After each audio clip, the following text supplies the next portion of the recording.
In 2017, I walked away from my job with two things nobody else could see.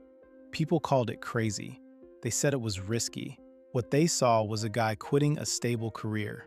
What I saw was a savings account with 3 or 4 years of runway and skills the market was actively trying to pay me for. I could have picked up another contract in weeks. That was the gap between what they knew and what I knew.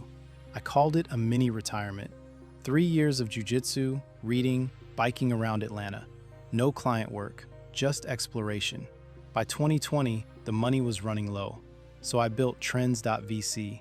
And even if I hadn't, the safety net was still there. The worst case always had an upside.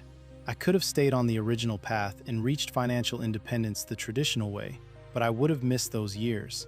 I probably never would have started trends.vc. I wouldn't have the network, the product instincts, or the understanding of how I actually work best. Those things came from the wandering. Now it's almost 10 years later.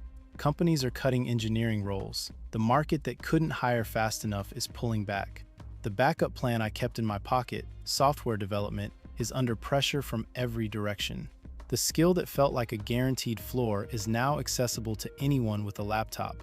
Instead of defending that floor, I spent those years building products, writing, running experiments. The people who called it risky were watching my downside. I was counting my options. The safe path was the dangerous one. What would your life look like in 10 years if you stay where you are?